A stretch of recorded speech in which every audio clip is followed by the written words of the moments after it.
दीप्ति गांव एक छोटा शांत और सुरम्य छोटा सा गांव है जहां आर्यन 16 वर्षों से रह रहा है। जब वह गांव लौट रहा था तो उसने संयोगवश सूर्य की अंतिम किरणें देखी और गहरे पीले आकाश के नीचे धुएं के हल्के गुच्छे उठते हुए दिखाई दिए। अपने मिट्टी के घर में वापस आकर आर्यन ने बचे हुए बलूत के चावल और गेहूं के चोकर के आखिरी टुकड़ों के साथ साथ रास्ते में इकट्ठा की गई जंगली सब्जियों का इस्तेमाल करके दलिया का एक बर्तन पकाया, जिससे वह मुश्किल से ही एक समय का भोजन कर पाया। यह भोजन उसके लिए पर्याप्त नहीं था, लेकिन घर में खाने के लिए और कुछ नहीं था, इसलिए वह भूखा ही रह सकता था। सूर्यास्त के बाद रात स्याही की तरह काली हो गई और पूरे गांव में कहीं भी रोशनी दिखाई नहीं दे रही थी।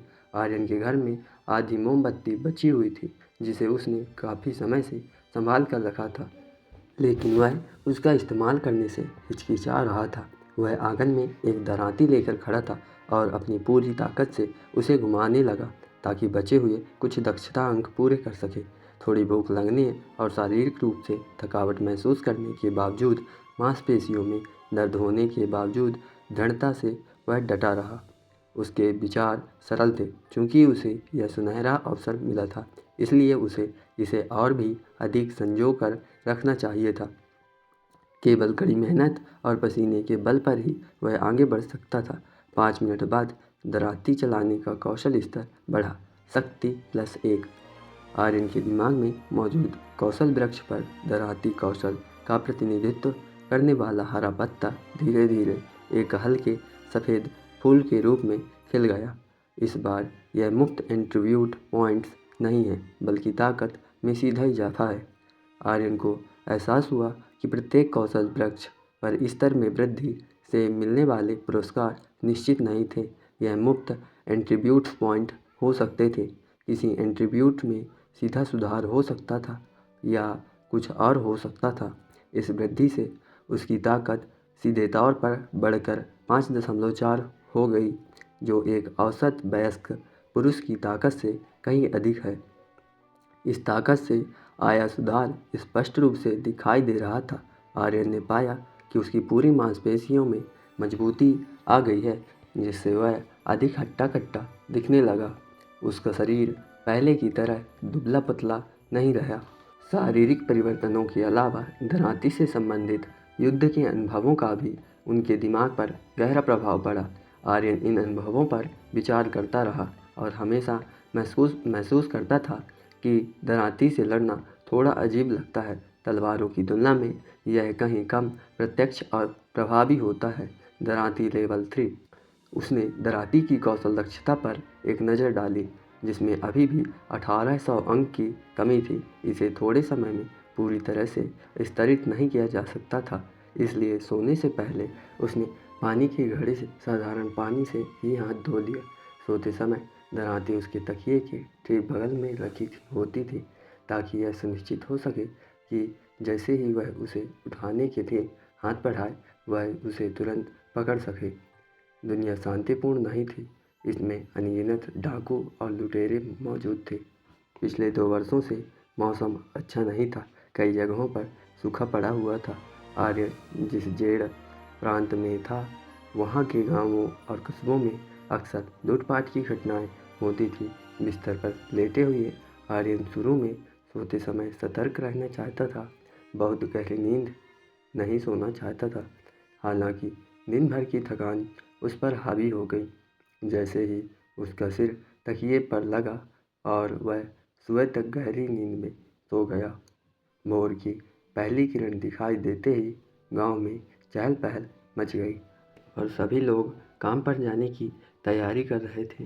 गांव वालों के पास अपनी ज़मीन का मालिकाना हक नहीं था। वह ज़्यादातर पास के रईसों के लिए खेती करते थे या घोड़े पालने जैसे अन्य काम करते थे।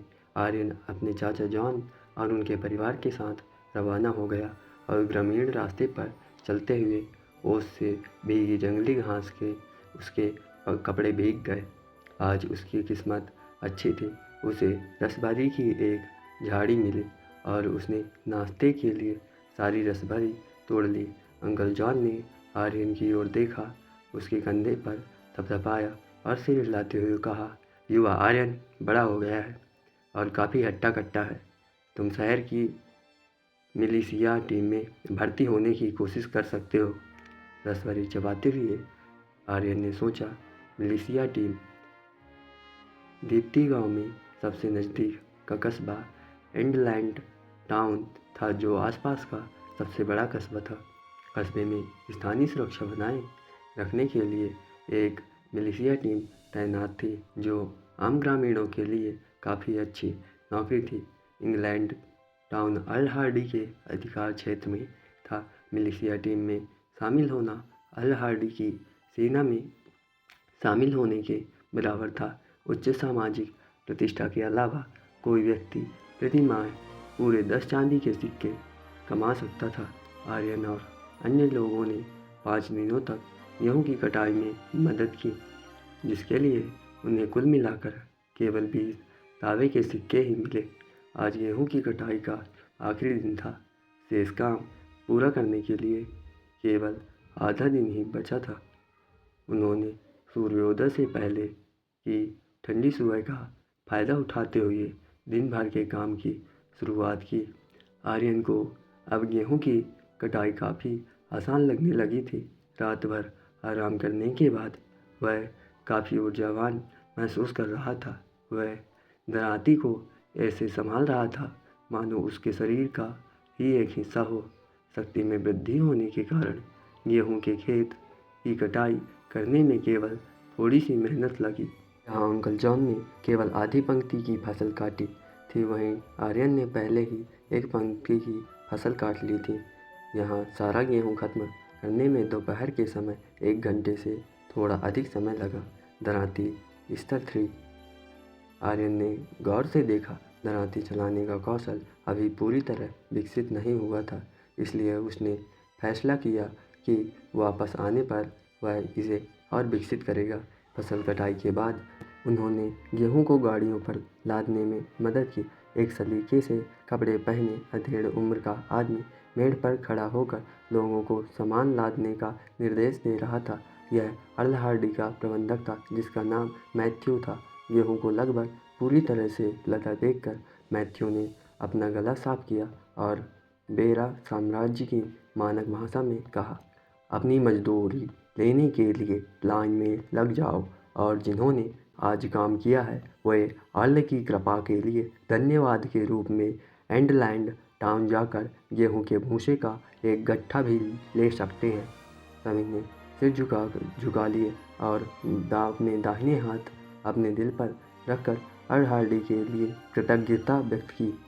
इस गेहूं के भूसे के साथ आज रात का सोना अधिक आरामदायक होगा, आर्यन ने सोचा। वह अब भी एक सख्त लकड़ी के तख्ते पर सो रहा था, इसलिए उस पर गेहूं के भूसे की एक परत बिछाने से वह नरम हो जाएगा। 20 तांबे के सिक्के मिलने के बाद आर्यन की अभी गांव लौटने की कोई योजना नहीं थी। वह पहले शहर जाकर कुछ शाह बलूत चावल खरीदना चाहता था, क्योंकि घर पर खाने के लिए कुछ भी नहीं बचा था। तुम शहर जा रहे हो तो तुम captain would say militia team के बारे में बात कर सकते हो। मुझे याद है कि वे हाल में ही भर्ती कर रहे थे, अंकल जॉन ने कहा। वुड कस्बे में मिलिशिया टीम के कप्तान थे, जो अपनी ईमानदारी के लिए जाने जाते थे। कई आम लोगों की समस्याओं को हल करने में मदद करते थे और आसपास के क्षेत्रों में उनकी काफ़ी प्रतिष्ठा थी। आर्यन ने सिर हिलाया। कुछ सोचने के बाद उसने भी इसे आजमाने का फैसला किया। मिलिशिया टीम में शामिल होकर वह मिलिशिया प्रशिक्षण प्राप्त करेगा और अधिक हथियारों के संपर्क में आएगा, जिससे उसके कौशल में और अधिक निखार आएगा। फिलहाल उसके पास केवल दराती चलाने का कौशल था और वह भी विकास के शुरुआती चरण में था। पूर्ण स्तर पर पहुंचने के बाद शायद इसमें और कोई सुधार नहीं होगा। जब अंकल लियान को पता चला कि आर्यन शहर जा रहा है, तो उन्होंने उसे गधे की गाड़ी पर अपने साथ चलने के लिए आमंत्रित किया। कस्बे की दूरी काफ़ी अधिक थी, इसलिए गधे की गाड़ी से जाना आसान होगा। अंकल लियोन पास के ही एक गांव के रहने वाले थे, जहां मुख्य रूप से कद्दू उगाए जाते थे, और वे ठेले पर कद्दू बेचने के लिए शहर जा रहे थे। आर्यन ने दराती को अपनी कमर से बांधा और गाड़ी पर रखे कद्दू के बीच एक छोटी सी जगह ढूंढ ली और सकरे लकड़ी के तख्ते पर बैठ गया। किनारों को पकड़कर संतुलन बनाए रखा। अंकल लियोन ने सिर पर भूसे की टोपी पहन रखी थी।